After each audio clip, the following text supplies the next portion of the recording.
print up for the. You're good. I went this morning. I guess there's an on the street. And I'm gonna put it up on the screen as Let me well. see if I have the right one. Yeah? God help. Oh, okay, I just printed, okay, I must have missed something. Okay, I just missed that Share part. it. I'll Okay, share it. that's fine, we'll share with that. Rabbi, I That did works. look at the study pages. I Is thought that maybe good? you Good, would good, ask good, us. Okay, I did too. And I, So- you did you make heads or tails of anything? So let me say a few words about Halakhah, which is to say, what do we mean by, when I say the word Halakhah, what do you hear? What does that mean to you? The law, presumably in the Torah? Okay, Torah law, what else? Okay, so, well, we have different words for law, right? We have mishpat, which is a law, and chok, which is a law, and din, which is judgment. Halakhah is the system of Jewish law. And it's been said that now that God no longer dwells in the temple, God dwells in the 4 cubits of Halakhah. When I talk about 4 cubits, it's sort of the space around you. And what they're meaning by that, if I'm going to grossly summarize the essay here, is that Halakhah is how we encounter God as Jews, right? Other religions, you encounter God through faith and through prayer and through all sorts of things. I encounter God when I go to put on my shoes, and the tradition says, put your right shoe on first, then put on your left shoe, then tie the left shoe, and then tie the right shoe. Okay? I'm now having a conversation with God. I am meeting God in my footlocker, so to speak, right? Because my being Jewish and God having a will expresses itself in the way that I'm doing things, right?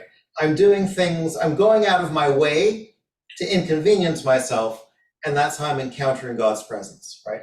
It's not a spiritual activity, it's a visceral activity, right? So that's how we encounter God in Halakhah, in sort of the short version, right? So in the same way, how do you express being an American? Well, waiting for the stop sign, or paying your taxes, or, right? These are ways that you're forced to encounter, okay, there's a system of law and I need to engage in it. So we're going to look at a couple of texts. And this one really kind of, it's almost shocking. And this is only part of the text here. So it's the middle of a story. So I'm going to give you the background bit, and I've got it on the screen here.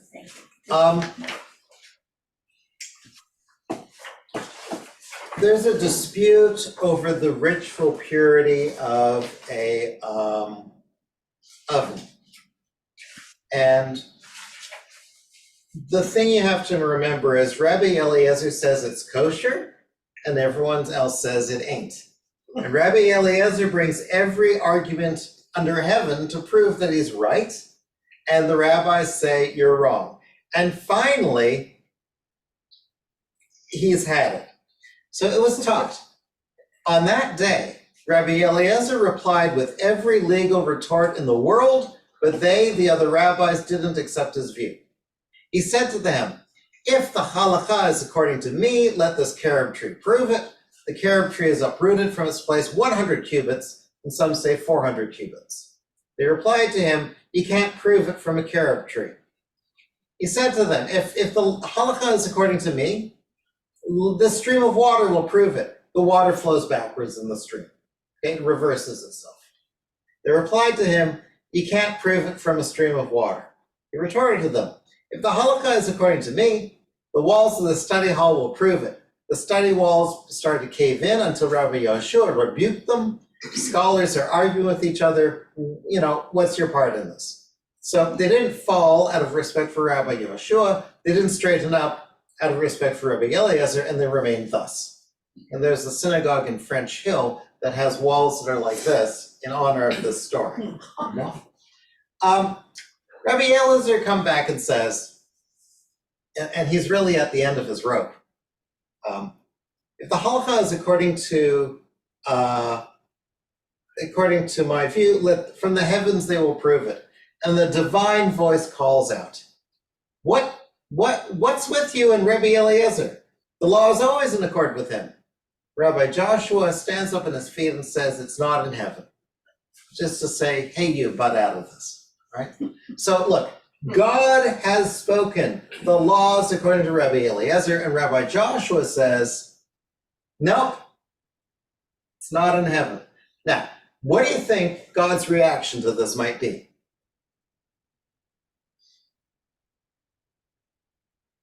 What do you mean by that? Yeah, okay. We're all kind of agreed that it's probably, it's not going to go well for Rabbi Joshua. So that's not what happens. So what does it mean not in heaven? Rabbi Yirmiyah says, since the Torah was already given at Mount Sinai, we no longer listen to heavenly voices. As it says, you should follow after the majority. When making a ruling, you follow after the majority. And there's a whole bunch of rabbis and only one God, right? Rabbi Natan found Elijah the prophet. And he says, what did the Holy One do in that moment? He replied, God laughed and said, my children have beaten me, my children have beaten me. Nitzchuni banai, nitzchuni banai. Okay? What's your response to this response of God to this argument here? Well, perhaps God's delighted that somebody was thinking for themselves, maybe? Okay, what else? Does this kind of, not what you were expecting? You're expecting an answer. Yeah. Yeah. I mean, how should the story have been told? Hey, this is what it is. Right. There's an answer. He's right or he's wrong. I would think it would be, I prove it with the tree, I prove it with the river, I prove it with the walls. And God should say, hey, I sent you a tree, I sent you a river, I sent you walls. What's wrong with you guys? You're not paying attention here? And then, burn Rabbi Joshua to ashes and move on, right? And that's how it should be, right? If we remember how God operates, or maybe a hole would open up and Rabbi Joshua would fall in or something, right? Something like that, right? But none of this, God backing down. Okay, so what's going on here? Here's the notion, okay? God expresses God's self in Torah. From Torah, we apply law and legislation. Torah, God is to America, right? Legal system, the law. Torah is like the Constitution. Okay? So you interpret it. We can interpret it. Moreover, which do you go by? What is written in the congressional record where they were having their debates over how to put the Constitution, what they said the Constitution was supposed to mean, or what the judges in 2023 say the Constitution means? Who wins? Thomas Jefferson or Clarence Thomas? Like who wins in an argument as to what is the law? Judges. Right, the judges do, right? God has put the system of Halakhah into motion, and now it's up to us to interpret it. So we are partners with God in this process. Okay? So God is the origin of the system, but we're not having ongoing communications with God, except that we're having ongoing communications in the way that law develops, right? What do you think of that? Well, did God know this wouldn't go well? Sometimes it really doesn't go well. It sounds like you can say in one sense that you're interpreting, in this case, Halakhah, based on maybe the situation at a particular time and place. Would that be it? You know, Right. and yes, I know we've spoken in the Talmud, there's all those interpretations. Right, and what these rabbis said, and the majority said this, but you also need to know what maybe the minority said, because you want to see what all the arguments are. right. And we're looking at all sides, but I'm picking up interpreting the law based on whatever the situation or issue is at that time and place. And people and situations change. Right, That's the way I'm Right. looking at it. right. Yeah, other thoughts? There must be limitations, though, on the flexibility of the law. So there are some limitations. So for example, we set the calendar, right? We decide when is the new month. We decide when Rosh Hashanah is. We decide all those things. But God decides when Shabbat is, right? If we're wrong on Shabbat, we're just wrong. Shabbat is when Shabbat is. But the new moon, yeah, we observe it, we declare it, right? So there are some limitations, absolutely. So let's take a look at some other texts. Okay. So, Rabbi Halakhah. So, let's go around this way. I want to start with Ruth.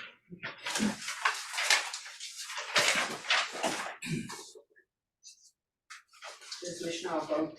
Yep. Rabbi Halakhah from the village of Hanania says, where 10 sit together, immersed in Torah study, the divine presence dwells in their midst. For it says, God stands in the divine assembly. How do we know that this is so, even for only 5? For it says he has founded his stairway on earth. How do we know this is so, even for 3? For it says, in the midst of the judges, he will judge. How do we know this is so even for only 2? For it says, then those who revere the Lord spoke one to the other, and the Lord listened and heard. How do we know that this is so even for only 1? For it says, in every place where I mention my name, I will come to you there and bless you. Okay. So what's this text saying? It's an al hat comma v'kama. All the more so kind of text, right? So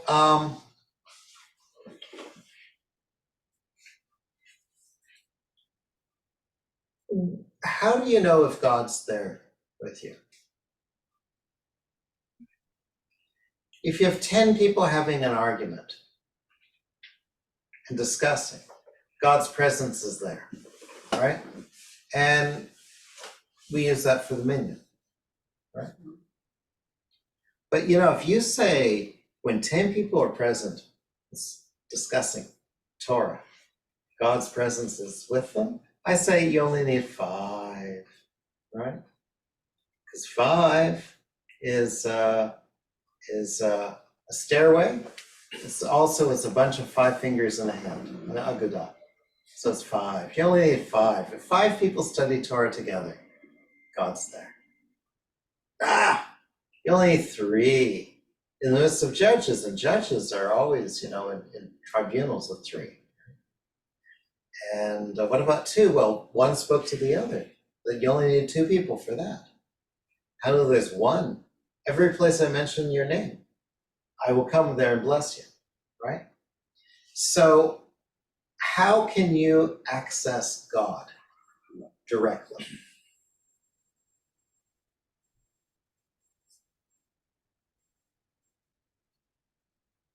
What do I have to do to come into contact with the mind of God? Study Torah. You sit down with the text, you're in contact. God is in the text. The text is, I'm not going to say it's the Ouija board, because that's like the wrong kind of religion. But if you want to figure out what God wants, look in the text, and God will speak to you. God will speak to you through the text. Now, how did God speak to women? This is obviously addressed to men. So back then, did anyone care? Okay, so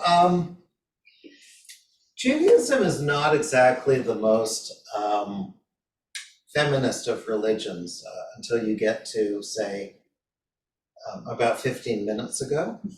Other than that, it's like with every other society that it's coming from, it views men as being sort of the logos. However, if you go back and say, well, this whole notion of Doresh and Adonai, to seek wisdom from God, that's Rebecca was the one who was the first person to do that. And even in the Mishnah, Ruria, the wife of Rabbi Meir, she tends to be pretty bright, and she's usually correct. Of course, the rabbis found that threatening. So I think when we read this here in men, I think we have to read this in modern terms as people. And that's one of the ways where the text, our understanding of the text evolves even if the text hasn't evolved, right? Because Hebrew is a gendered language, which means a mixed group is referred to as male, which means anytime you see anashim and it doesn't specify just men and not women, or doesn't say men and women, we can assume that anashim includes nashim as well, right? Because that's our way of interpreting it. We have that license. And so we can read the text with a feminist outlook and, oh my goodness, it's the most feminist text ever, right? Because we're choosing to understand it that way. And that's an example of how, Clarence Thomas has an advantage over Thomas Jefferson. Jefferson's only talking about white men. Clarence Thomas, in his Constitution, it's talking about everyone. Rabbi, Yep. if it wanted to apply just to men, it would say only 5 men. Yep. But it doesn't say only 5 men. So you have to assume it applies to everyone. Right, and in fact, if you look at the Hebrew, it doesn't say men at all. It says, Rabbi Halakhah ben Dusa, ish kafar Hananya Omer, asara sheyoshvim, 10 who sit and study together with Torah. The Shekhinah is with them. It doesn't even say men or women, it just says 10. But back then, who would that have been? Well, of course, yeah, back then, sure. So, okay, so Right. we're evolving. Right, but look, if you look at literary theory, right, and literary criticism and critical theory, who has the correct understanding of what the text means? The author or the reader? The reader. If the reader sees imagery that's there, it's there, whether the author intended it or not, right? I mean, there is authorial intent, but it doesn't always mean what the author thought it meant. We can take greater meaning into it, right? Because that's just the way it is, because after all, we're here now and the author isn't. And the author is only one opinion. And we're the majority, and after the majority, you have to incline. Right? Yeah. A little bit off topic, but couldn't you use this paragraph to justify having fewer than 10 people at a minyan or at a service? What's the difference here between the difference here is you've got asara, and then you've got a group of 5 and this and that. Right. But a congregation is 10 people. Because we learn that from this evil congregation that went and brought back lies about the promised land, the spies. There were 10 of them. So 10 people is a congregation. And that's where we learn it from. So Oh, I thought it had to do with Sodom and Gomorrah, that if you found 10 worthy people, that you that's true. wouldn't destroy That's true. Sodom. That's true. I mean, for 10, lack of 10 people, and they say, Noah, there are only 9 people there, so that's why the whole world was destroyed. He stops at 10, but he doesn't say that 10's a congregation. Where we learn that 10 is a minyan is from the spies. this evil congregation, right? 9 people, they're just individuals, but 10, they're a group already, Right. right? Could somebody at home say Mourner's Cottage? You can say anything you want. Right, so why can't you say it with 9 people if you can say it with one person? Okay, hang on. Sorry, I got you off topic. No, this is okay, this is okay. It's off topic, but that makes sense.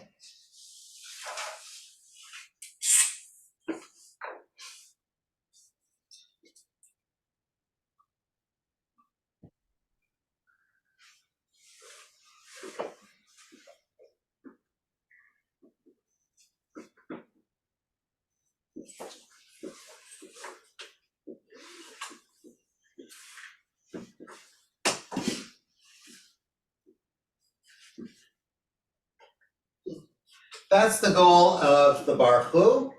That's the goal of Kaddish. Cause God's name to be praised in public. Okay? If you say this all by yourself, there's no public. We define public as 10 people. Okay? Now, right? Because you're saying Baruch Hu et Adonai Hamvarach. And everyone says, yeah, Baruch. Right? You're saying Yitkadav v'Yitkadash Shemei Rabbah. Everyone says, Amen. Yehei Shmei Rabbah. Right? Well, if there's no one to answer Yehei Shmei Rabbah, you haven't fulfilled this thing. Right? So it is a defective Kaddish. Like a defective Baruch Hu. But when people are saying Kaddish, I think there's multiple goals, right? For some people, the box is cause God's name in public.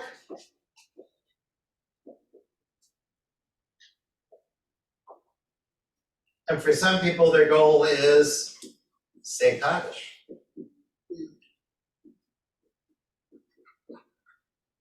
For people whose goal is to just, I want to say these words of Kaddish because my father said these words, and my grandfather said these words, and my great-grandfather said these words.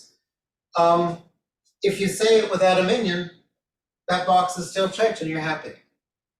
But if your box is, I'm saying Kaddish because I don't have the opportunity to have an Aliyah, in which case I could have done Baruch Hu instead, or I'm saying Kaddish because it's not my turn to lead the minion, and I could have said Baruch Hu instead leading the minion, then, that box isn't checked if you don't have a minion.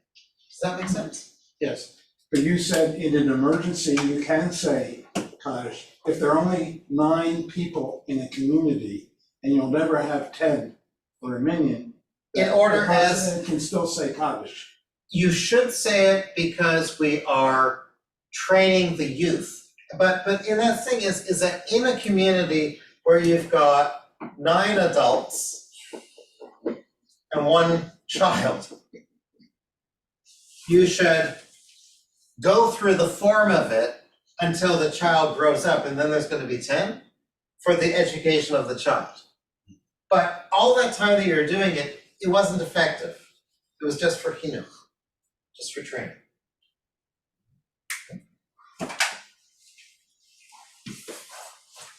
But that's a good aside. Okay, let's look at another thing. That's an interesting question. Can God's presence dwell in a larger group than 10? Or is it too many people? Okay, little bit of Talmud here. Rabbi, Yes, does it say that the 10 have to be Jewish? the assumption is that the 10 are Jewish. Jewish and adults. But that's good. Okay, Colleen, you want to read for us here? Rabbi said to Rav Bar Papa, let the master tell us the beautiful words said in the name of Rav Hista regarding the synagogue. He replied to him, thus said Rav Hista, understand the verse, the Lord loves the gates of Zion more than all the dwellings of Jacob. To mean, the Lord loves gates which are distinguished by study of Halakhah more than all of the houses of worship or study. This agrees with that said by Rabbi Bar Ami in the name of Allah. Since the name of temple was destroyed, the Holy One has no place in his world save the 4 cubits of Halakhah alone. Aha! Which is better, 10 people praying or 10 people studying? According to this text. Study. 10 people studying. So, what do you think's going on there?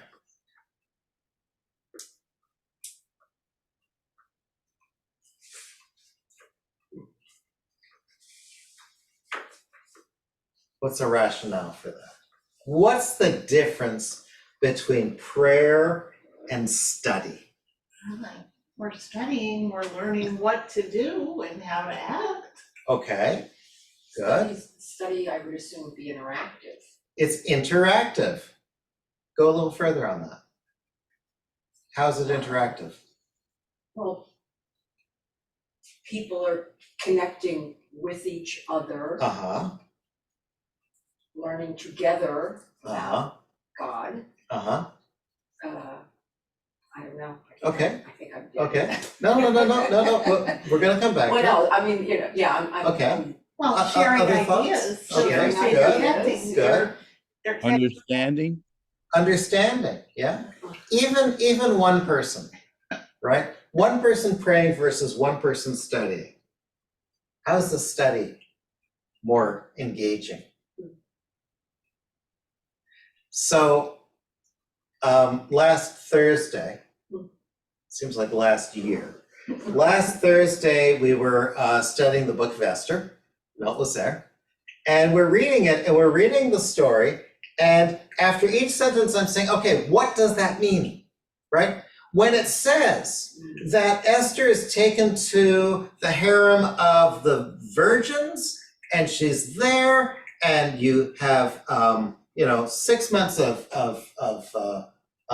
skin ointment and 6 months of perfume, and then the woman would go and spend the night with the king, and then the next night she would go to the harem of the concubines. What do you think's going on that evening? What kind of fashion show is this? And it's like, no, it's not a fashion show. This is a series of, he's a serial rapist. And these women are going from the house of the virgins to the house of the concubines. A concubine is someone that you have children with. And that's what's happening in the story of Esther. And where Esther is, wins, is she's the one who pleases the king the most in bed. Now, that was a surprise for most of the men who were there. And they can't read it any differently now.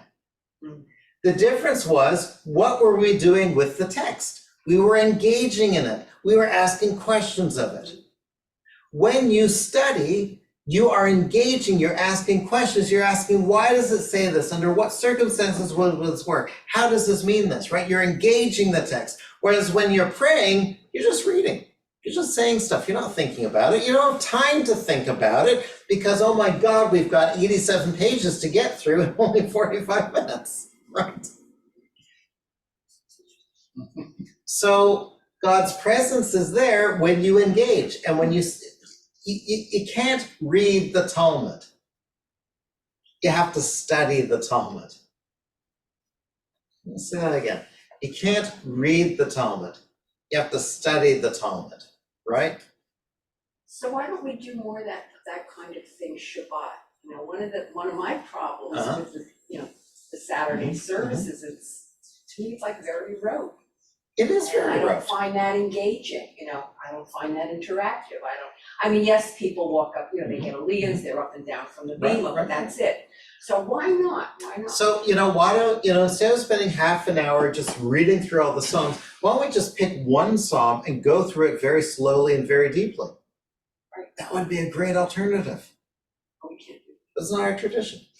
that. However, Okay. if we were to have an alternative service, we could do that. Yes. So, next week we're gonna have an alternative service. We're gonna really do a deep dive into the text and really study the text. We could do that. We could do that. But you know what's going to happen? We won't be ending at 11:45. Oh. We'll be ending at 12. We might be ending at 12:05. Oh. Okay, so that's a problem, Yeah. right? So we can engage a little deeper, but you know, there's consequences. Yes. There are consequences. Yes. Okay. But yeah. But it's interesting. You know, we call this the Beit Midrash is where people, you know, study and work on this. So this is when they're saying, you know, that's where God's presence is, right? So they're beautiful. Now the rabbis are here, of course, when they're saying this, they've got an agenda, right? Because they're the ones who are in charge of the studying. And they're saying the study house is more important than the prayer house. You know, don't go over to Bob's where they just, you know, where they just talk to God. Come over to me where we study and we engage, and then we pray a little bit too. But it's interesting. You know, the Hasidic movement, which is now very, very text dependent. But it started out with, let's just sit in a field and hum, or sit in a field and sing, or let me just recite this verse again and again and again. And the Misnagdim, the people who are against the Hasidim, said, you know, these guys are not serious. I mean, they're not studying, they're not doing this.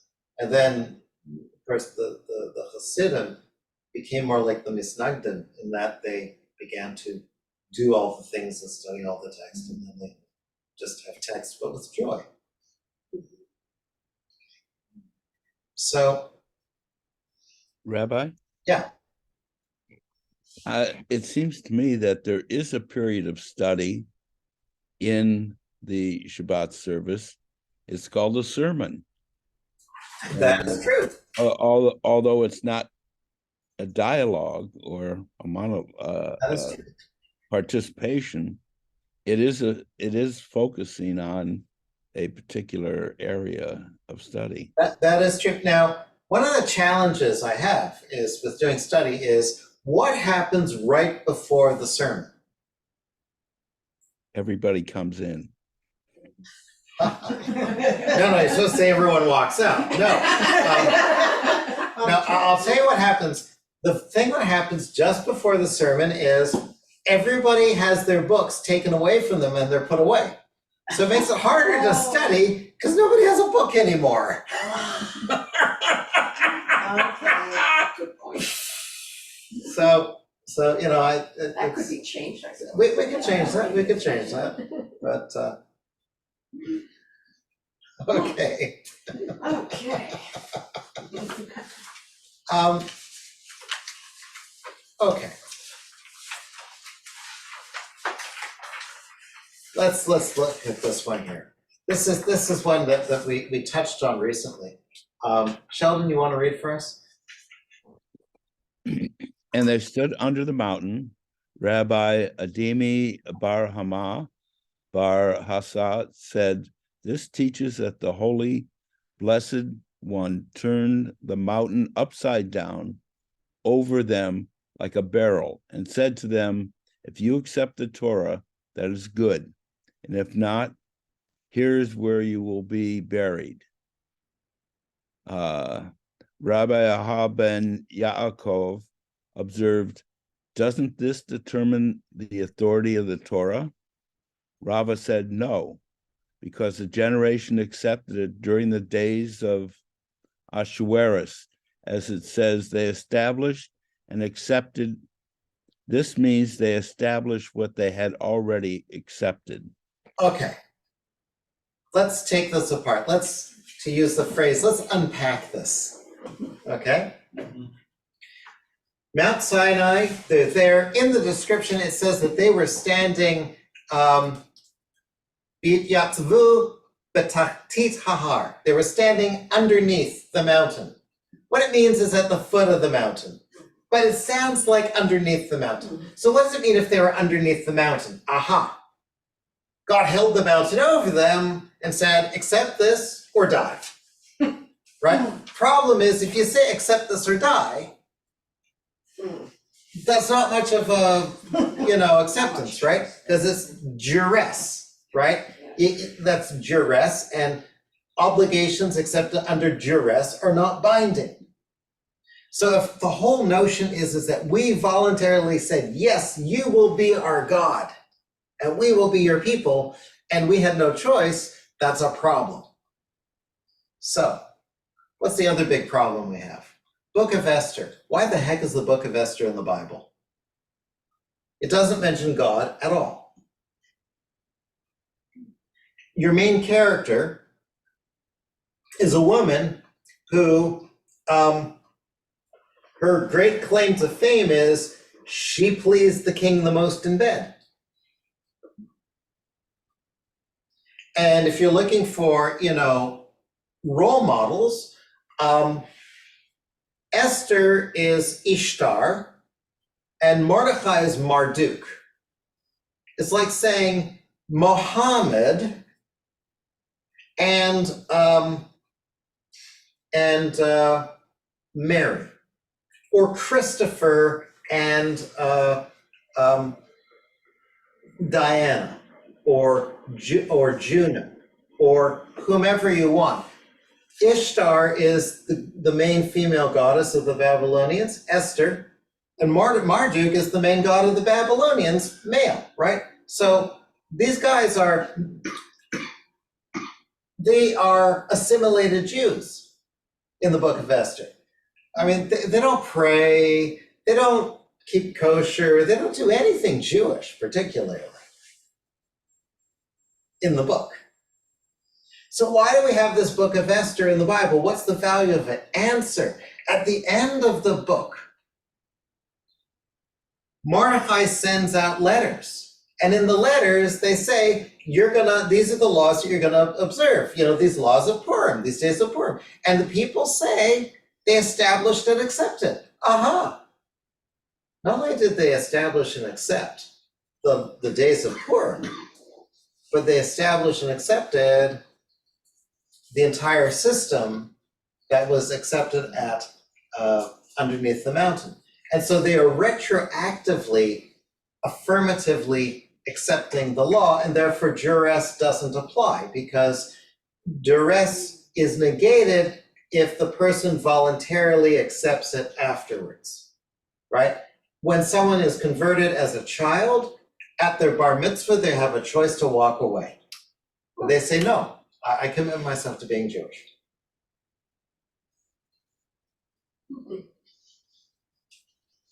Okay? This paragraph, could it, instead of just referring to the few people who are standing near the mountain, couldn't it be referring to all Jews, all Judaism, and that if they don't accept God, then Judaism will perish, not just the men itself. Yeah.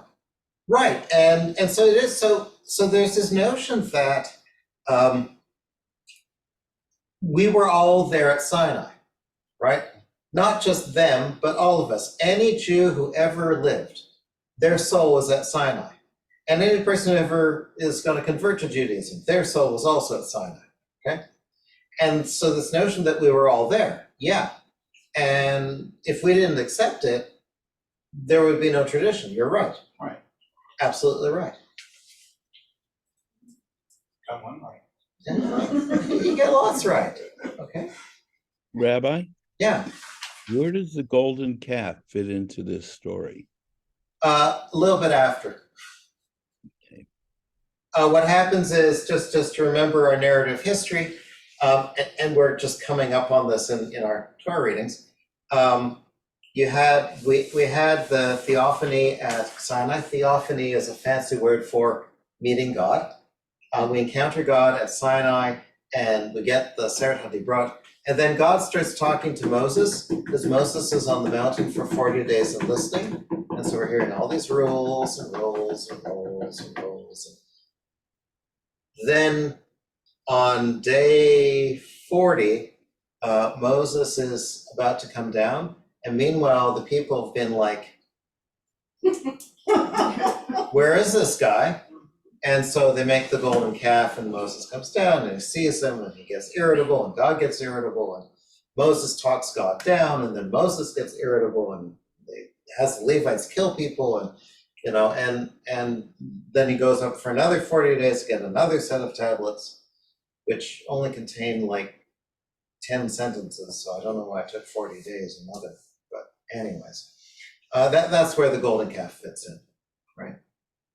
The golden calf is after we've already accepted this. Now, you can make the argument that the golden calf was not meant to represent a different God, but was meant to represent God, and God being embodied in the calf, or God being enthroned upon the calf. And in the northern kingdom under Jeroboam, he sets up calves in Dan and I think in Beersheba, where this is where they're going to have cultic sites, and the calf is to the northern kingdom what the Ark of the Covenant is to the southern kingdom, which is to say a footstool. So they might not be so far off. But yeah, that's where that fits in, right? But as you see, you got to engage the text, right? Does the text, did the author of the text have any idea when they were writing it down that this was going to be this image of the barrel? No, not a clue. He just said, look, they're standing at the bottom of the mountain. Like, there you go. And did the author of Esther have any idea that this is going to be the proof text for us accepting things willingly? No, not a clue. But we're just approaching it and taking it and pouring meaning into it, right? We're weaving things together.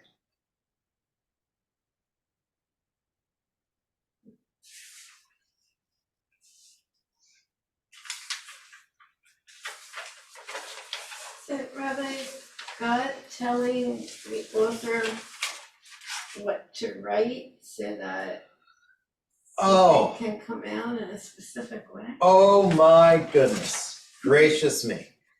Okay. Theory 1. God wrote the Torah. Theory 2. God dictated the Torah to Moses. Theory 3. Moses wrote the Torah under God's inspiration. Theory number 4. Somebody else wrote the Torah and under God's inspiration. Theory 5. Someone else wrote the Torah and they were inspired, and we assume it's by God, but it could be just recording, stuff that they had on their mind. Theory 6. A whole bunch of people wrote down stuff. And then it got edited together in order to create a constitution for the Jewish people that would keep them together as a people, even though they were living in exile. Theory 9, some combination of that. There are parts of the world where they say Torah mi Sinai. Torah is from Sinai. God gave the Torah exactly as it is. Moses wrote all of it except for the last 8 lines that were written by Joshua, because it describes his death, okay? Or it was written by Moses with tears in his eyes because he's writing about how he's going to die. Joshua wrote the book of Joshua. Samuel wrote the book of Samuel. And then there's others who say, no, I don't think so. That doesn't make any sense. We don't know if there really was Samuel. We don't know if there really was a David. We don't know if there really was a Moses. It's possible the Exodus never happened. Orthodoxy is more of this is literally the word of God. Conservative Judaism is more, this is divinely inspired and it seems to work for us. Reform is, I don't have to speak for Reform. They also believe it's divinely inspired or holy text, and they're not so hung up on, who was doing the writing, because they've got spirituality and it's meaningful for them. They do good stuff. Rabbi? Yeah. What was the language of the people in the desert? Was it Hebrew or Aramaic? So if you accept that that we actually had a desert experience, no. Probably it was Hebrew. I'm going to say that Aramaic comes in later on as we encounter Aram and other nations that Aramaic becomes the lingua franca of that area. But I think Hebrew is an older variant, and to the extent that the oldest parts of the Bible are written in an archaic Hebrew and not in Aramaic at all, I would say that presumably the Lashon Kodesh, the holy language, is the holy language, and that they spoke Hebrew. There are parts of the Book of Kings where there is some Aramaic going on, where they say, hey, don't speak to us in Hebrew, speak to us into Aramaic so that the people won't understand. And then Book of Daniel has some Aramaic in it as well. So I think Hebrew was probably the language, if there was a Moses, he spoke in Hebrew. Thank you. Okay. Yeah. Sometimes I hear the question asked of Judaism. I think it's an unfair question, but the question is Judaism a way of life or is it a religion? But I think you can ask that of any religion. Is it a way of life? But I look at it as a way of life as much as a religion, because it teaches us how to live with one another. It teaches us ethics. And I like that part of Judaism.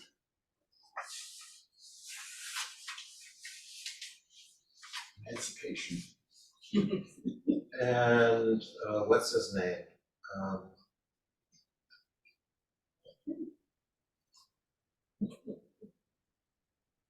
Napoleon. Yeah. Okay, emancipation is when we become citizens. Okay, before Napoleon, we were never citizens of where we lived, right? You know, whether it was France, whether it was England, whether it was Germany, whether it was wherever, there would be an enclave. An enclave is a section of town or location where people of a different nationality live and they have their own rules, right? So, if you walk into the German embassy area in Washington, D.C., you're in Germany. You're not in America anymore. You're in Germany, right? And German law applies. So when we lived in our enclave, we were a nation group, and our nation group had laws, and our nation group also had practices, and our nation group had beliefs, and we had religiosity. And it was all bundled together in one thing, right? Napoleon says, you're now going to be citizens, okay? So at that point, Judaism becomes a religion. And at that point, Judaism fractures because as people say, if it's really a religion, then I don't need all the parts of it that go with nations. So I'm going to have Reform Judaism, which will keep all of the spiritual stuff, and I'm going to ditch all the law stuff. Right? I don't need to keep kosher anymore. I don't need to do this anymore. I don't need to do that anymore, because those are laws that are not spiritual. I'll keep the religion of the prophets. I'll make it truly a religion. I'll make it a belief system. Okay? Because religions are based upon belief usually, right? Before emancipation, when we're living in our enclave, we don't care what you believe. You're a Jew, right? Don't show up here and expect to be able to do anything in our society whatsoever. You're a Jew. I don't care if you don't believe in Judaism. You're a Jew because your father's a Jew, your mother's a Jew, you come from Jewtown, right? So, is Judaism a religion? Yes. I like to define it as Judaism is the religion of the Jewish people. However, not all Jewish people follow Judaism. Okay? And whether you are a Jew, we include people who are members of the Jewish people, are Jews, and we include people who follow Judaism in the category of Jews if they follow Judaism and are a member of the Jewish people. But if you've got someone who believes in God, prays 3 times a day, studies Torah, studies Talmud, keeps kosher, puts the right shoe on before the left shoe and ties the left shoe before the right shoe, does everything, but mommy isn't Jewish, they may be an adherent of Judaism, the religion, but they're not a Jew, at least not yet. Milt, does that help sort of clarify? Mm-hmm. So are we a religion? Sort of. Religions are based upon belief, and our membership is based upon, well, membership, lineage. So yeah, Judaism is a religion. Not all Jews are Jewish. Well, no, let me say, all Jews are Jewish, but not all Jews have any interest in Judaism. And that's not a contradiction. Whereas if I say not all Christians are interested in Christianity, you'll look at me and say, no, David, that's stupid. To be a Christian is to be interested in Christianity, because what makes you a Christian is you believe in Christ. If you don't believe in Christ, you're not a Christian, right? If you're Irish Catholic and you give up on the Catholic part, you're still Irish. You're not Catholic. If you're a Jew and you give up on the Jewish part, you're still a Jew, but you're a secular Jew. You can even be a Boo Jew. You can even be a Jewish Christian. That's another story. That's a whole different story. But This putting your right shoe on first, is that one of the 613 mitzvahs? Or what is that? it's in Halakhah. I mean, look, there's regulations. There's 613 mitzvahs in the Torah. There's thousands of regulations in Torah law, because Torah is the Constitution, and then the Talmud and all those things are, the codes are the regulations and the legislation. And look, America has a civil religion. If you are a religious American, okay, you watch the Super Bowl game. You exchange gifts at Christmas. You like fireworks on the 4th of July. You eat turkey at Thanksgiving. You pay your taxes. You vote. You show up for jury duty. You sing the national anthem with your hand over your heart. You say the Pledge of Allegiance. That is religious Americanism. You can be an American and do none of those things, except the taxes part. You can refuse to pay your taxes, but then the authorities are going to come after you. Okay? So at your own peril. But that's what Judaism is. It's the way you do things, right? In the society, you button your shirt up front, not in behind. As I said quite often, if I take my shirt off and put it back on backwards with the buttons down the back, and I walk around, it's really going to upset people. Because I'm going against the social norm. Okay? Right shoe, left shoe is a Jewish norm. I've been doing that wrong my whole life. I'm terribly sorry about that. But I always put my left shoe on first, Mhm. but I tie my right shoe, which is the complete opposite of what you said. Yeah. But I'd say I'm Well, wait a left-handed, minute, wait a that's why I do that. Which arm do you wear tefillin on? Well, no, my left, because I have a bad shoulder, so Yeah. it'd be difficult for me to. Yeah, but you used to wear it on your right, right? Well, So the only reason, once. the reason why you put your right shoe on first and your left shoe on second, but tie the left laces first, is in remembrance of tefillin, which are on the left arm. So the fact that you are left-handed, it's reversed for you, so you're probably fine. Okay, good. Okay. Anyways, let's look at one more text. We're having so much fun. Yeah. Who would like to read this for us? I'll read it. Yeah, Okay. good. Okay. Coming here, we have been taught, great is human dignity, since it can override a negative commandment from the Torah. Is that really so? Should we not rather say, there is no wisdom, no understanding, and no advice which can hold up against God? Proverbs 21:30. Okay, let's just stop right there. What's the 2 points of this argument here? Okay, great is human dignity because it can override a negative commandment.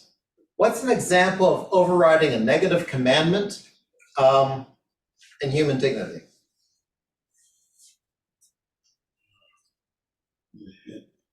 Okay, so here's one.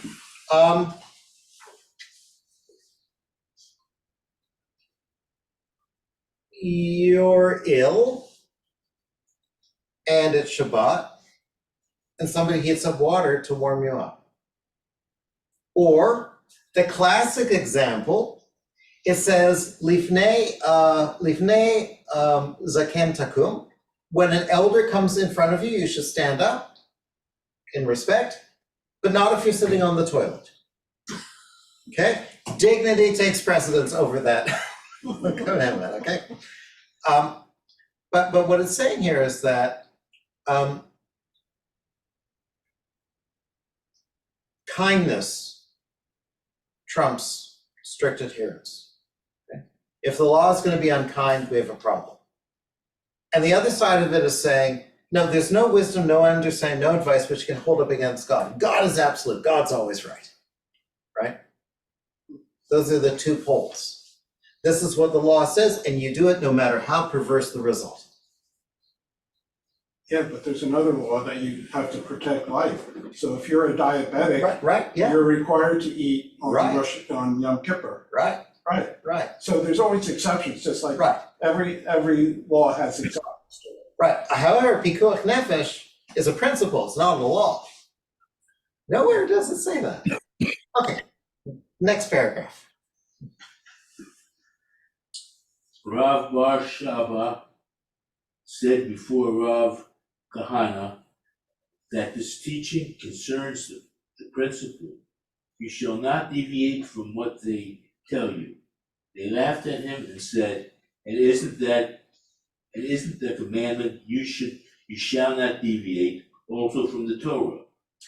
Rav Kahana said, when a great man says something, you should not laugh at it. The word authority of the rabbis is indeed based on the negative commandment. You shall not deviate if they allow their word to be waived for the sake of human dignity. Okay, to understand that, let's take a look at you shall not deviate. So in Deuteronomy it says, you shall come to the Kohanim, the Levites, and the judges who will be in those days. You shall ask, and they shall tell you the word of judgment. You shall do what they tell you. According to the Torah they teach you and the judgment they tell you, you shall do. You shall not deviate from the thing they tell you, neither to the right nor the left. Which means if they tell you that left is right and right is left, you gotta follow them, right? The authority in the day has the right to interpret the Torah, even if it sounds a little wonky to you, okay? So the rabbis saw these verses as their source of authority to make legislation. It looks as though Rav Shaba might be saying the principle of human dignity can override rabbinic authority since it derives from a negative commandment, okay? Shalom. Rabbi, isn't there a hierarchy of rules? For instance, the example someone just gave about fasting on Yom Kippur, but if you are ill, you should not fast on Yom Kippur because of the importance of human life. That's right. So there must be a hierarchy of some rules. Well, sure, there's a hierarchy, and the hierarchy is human dignity, right? I mean, it has to be reasonable, right? The law cannot be asinine, right? If the logical results of the law are going to lead to a perverse result, then we need to deviate from the law a little bit, okay? So when they tell you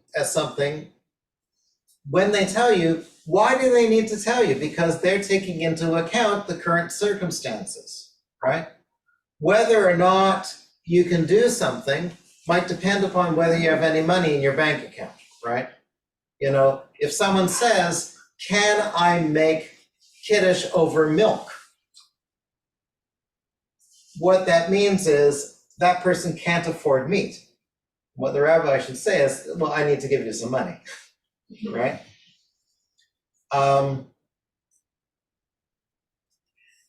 It's a system that has to have human intervention, right? There needs to be a safety valve, and the safety valve is the judges or the rabbis.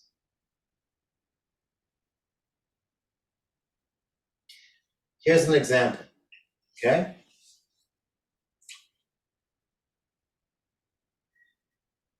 Is it really true that you can't mix milk and meat?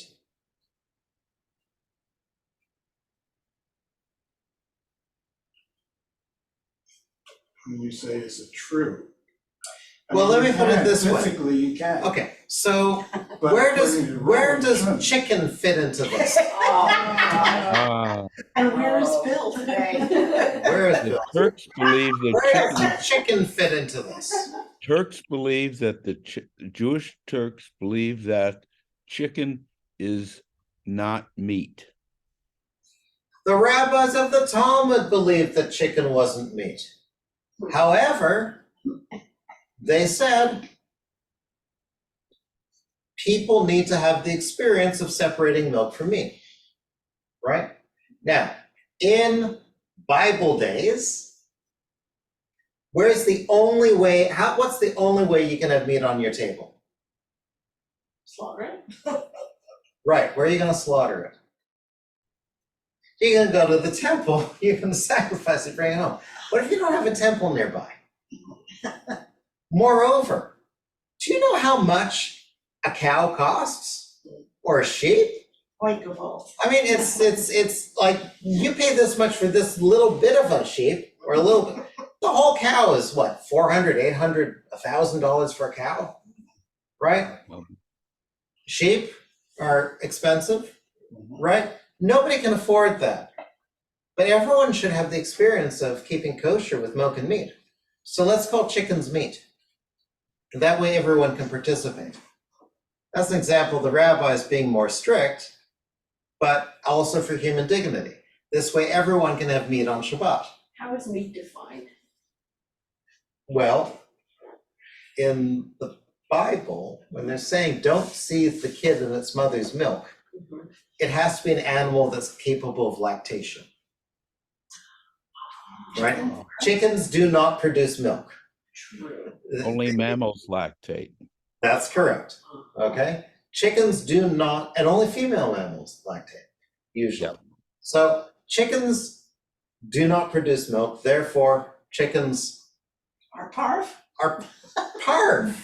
Sure. Really? However, that means that we also have a principle, ein simcha bli basar, there is no joy without meat. You can't have a joyous celebration unless you have meat. Well, that means What that about nobody can vegetarians? celebrate. Vegetarians, I mean, you know, No. they're not meant for happiness in this life. But isn't Somber and humorless and. Oh, isn't chicken being meat the power of custom? But it's also the power of rabbis, because it's not just custom at that point, it's halakhah. It's d'Rabbanan, right? The rabbis say, you must, you cannot do this, right? They're forbidding you to do it, right? Can't have milk with meat, can't have chicken with milk.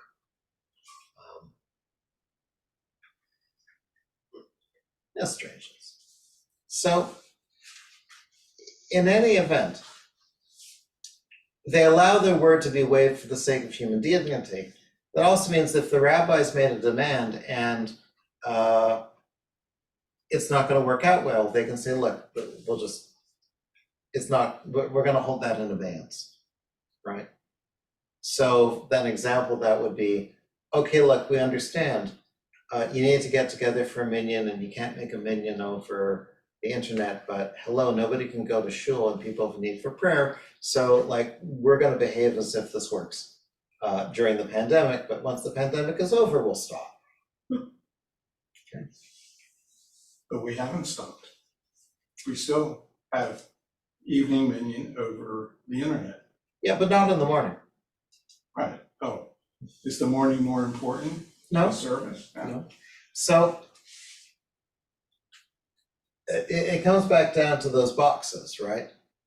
So some people, for them, they just want to say Kaddish. So the evening minyan works. And the custom of the evening minyan is you need 10 people to say Kaddish. Some people, they say, that doesn't work for me. So last night we had a hybrid minyan, right? 19 people showed up in person, 9 people were online.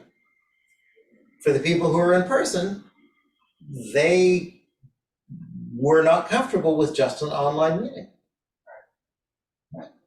So they made a request.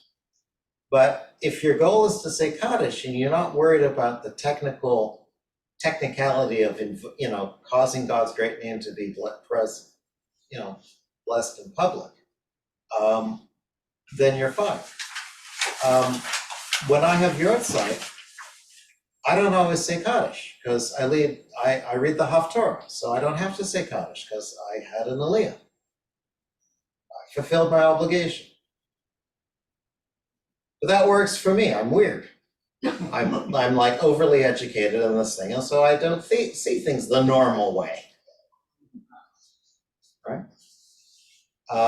But in the old world, the reason you have so many Kaddishes is at the end of the service is technically only one person's allowed to say Kaddish at a time, but we don't enforce that. That's why I like having an Aliyah, because then I get to do it by myself. Or at Minyan this morning, that's why if I'm leading services, I won't lead the Morning's Kaddish, I'll let the Mornings lead the Morning's Kaddish. They're supposed to be leading it, so I don't have Kaddish, I'm not gonna lead it. Except for Kaddish D'Rabbanan. Kaddish D'Rabbanan, because that's my Kaddish. Right, Because I was the rabbi, I was teaching this stuff, and damn it, I'm gonna say that Kaddish. yeah. Also, I don't trust the congregation to get through it all without getting messed up in the middle. So there's one paragraph that Yes, causes me problems. yes, so I feel a need to kind of provide some guidance there, yes. Okay? Rabbi, Yeah, I think one of the greatest gifts of Judaism to the world was the phrase, on the other hand. on the other hand, yeah. I thought it was bagels, but So next week, we're shifting away from text study in the sense that we've been doing it. We're looking at a medieval philosophy. So philosophers. Jewish philosophers?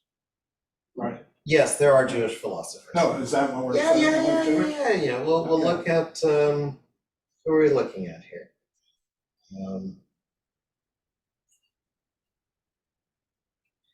Oh, sure. Well, medieval, early medieval. I always think, for some reason, I think medieval is being like the 1600s, but that's not medieval. Medieval is like the 1200s. So we're looking at Sadia ben Joseph, Sadia Gaon. Sadia ben Joseph. We're looking at Solomon ibn Gabirol. And we're looking at Judah Halevi and Maimonides. Are these all rabbis you're Oh, yeah. talking about? Oh, yeah. Sure. Sadia is a rabbi in, well, I don't know if he's a rabbi, certainly a Jew, 1882 to 942 in Egypt. Ibn Gabirol is Spanish, 1020 to 1058. Judah Halevi is in Spain, 1075 to 1141. And Maimonides, right? Moshe ben Maimon. He is 1135 to 1204. Starts out in Spain and ends up in Egypt as well. So. I mean, you call them philosophers, but would they consider themselves philosophers or rabbis, learned Jews? Well, I don't think they were, so I don't think that Maimonides got up in the morning and said, I am a philosopher today. I think Maimonides saw himself as a physician, because that's what he did most of the time. But if you write philosophy, you are a philosopher, whether you choose to call yourself one or not, right? And his Guide for the Perplexed is a work of philosophy, right? Philosophy is, how we think about things, right? So whether they consider themselves philosophers or not, they're writing philosophy, and they're writing in a cultural milieu where they're aware of Aristotle, they're aware of the philosophers of Greece, and they're writing in that style. So yeah, today I'm going to do a little bit of philosophy. Okay. Great. Well, thank you so much. Thank you, Rabbi. Thank you. That's a wrap.